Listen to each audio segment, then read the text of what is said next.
নমস্কার। আজকের আবহাওয়ার বিস্তারিত প্রতিবেদনে আপনাদের সবাইকে জানাই স্বাগত। আজ আমরা পশ্চিমবঙ্গের সার্বিক আবহাওয়ার পরিস্থিতি নিয়ে বিস্তারিত আলোচনা করব।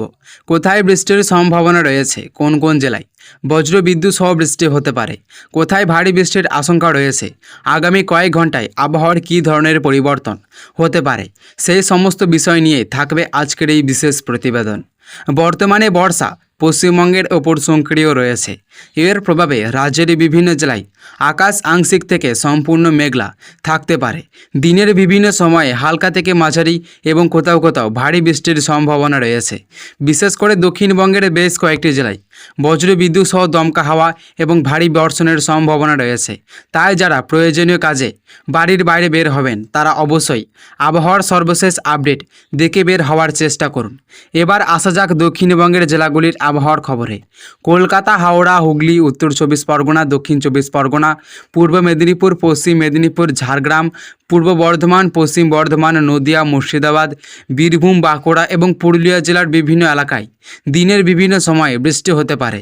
কোথাও কোথাও কয়েক ঘন্টার মধ্যেই ভারী বৃষ্টি শুরু হতে পারে। বজ্রপাতের সম্ভাবনাও উড়িয়ে দেওয়া যাচ্ছে না, তাই খোলা মাঠে বা বড় গাছের নিচে আশ্রয় না নেওয়াই নিরাপদ। কলকাতা এবং তার আশেপাশের এলাকায় সারাদিন আকাশ মেঘলা থাকতে পারে। মাঝে মাঝে হালকা থেকে মাঝারি বৃষ্টি এবং দফায় দফায় বৃষ্টি চলতে পারে।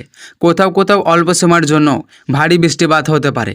এর ফলে নিচু এলাকায় জল জমার সম্ভাবনা রয়েছে এবং যান চলাচলেরও কিছুটা সমস্যা দেখা দিতে পারে।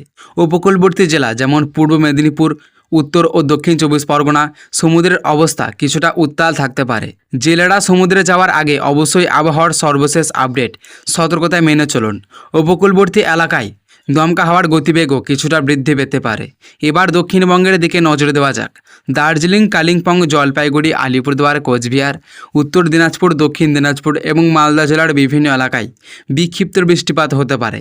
পাহাড়ি এলাকায় মাঝে মধ্যে ঘন মেঘ ও কুয়াশার কারণে দৃশ্যমানতা কমে যেতে পারে। পাহাড়ি রাস্তায় যাতায়াতের সময় বাড়তি সতর্কতা অবলম্বন করা উচিত। আজ রাজ্যের সর্বোচ্চ তাপমাত্রা খুব বেশি বাড়ার সম্ভাবনা নেই, কারণ মেঘলা আকাশ এবং বৃষ্টির কারণে গরম কিছুটা কম থাকতে পারে। তবে বাতাসে আর্দ্রতার পরিমাণ বেশি থাকায় অস্বস্তিকর গুমোট ভাব অনুভূত হতে পারে।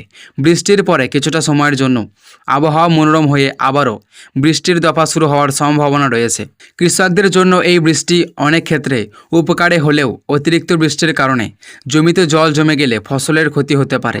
তাই যেখানে সম্ভব জমি থেকে অতিরিক্ত জল বের করে দেওয়ার ব্যবস্থা করাই ভালো। যারা সড়ক পথে দীর্ঘ দূরত্ব যাত্রা করেন তারা বৃষ্টির সময় গাড়ি নিয়ন্ত্রণে রাখুন। রাস্তায় পিচ্ছিল হয়ে যেতে পারে, ফলে দুর্ঘটনার ঝুঁকি বেড়ে যায়। মোটরসাইকেল চালকদের অবশ্যই হেলমেট ব্যবহার করতে হবে এবং বৃষ্টির মধ্যে অতিরিক্ত গতিতে গাড়ি চালানোর থেকে বিরত থাকতে হবে। বজ্রপাতের সময় মোবাইল ফোন ব্যবহার, খোলা মাঠে দাঁড়িয়ে থাকা অথবা বড় গাছের নিচে আশ্রয় নেওয়া থেকে বিরত থাকুন। নিরাপদ স্থানে আশ্রয় নিন এবং আবহাওয়া স্বাভাবিক না হওয়া পর্যন্ত বাইরে বের না হওয়ার চেষ্টা করুন। আগামী 24 ঘন্টাতেও পশ্চিমবঙ্গের বেশিরভাগ জেলায় বর্ষার এই সক্রিয় পরিস্থিতি বজায় থাকতে পারে। কোথাও হালকা, কোথাও মাঝারি এবং কোথাও ভারী বৃষ্টিপাতের সম্ভাবনা রয়েছে। তাই সবাইকে অনুরোধ, আবহাওয়ার সর্বশেষ আপডেটের দিকে নজর রাখুন এবং প্রয়োজনীয় প্রশাসনের নির্দেশ মেনে চলুন। তো সুপ্রিয় দর্শক, এই ছিল আজকের পশ্চিমবঙ্গের বিস্তারিত আবহাওয়ার প্রতিবেদন। সবাই নিরাপদ থাকুন, সুস্থ থাকুন। আবারও দেখা হবে পরবর্তী আবহাওয়ার আপডেটে। ধন্যবাদ।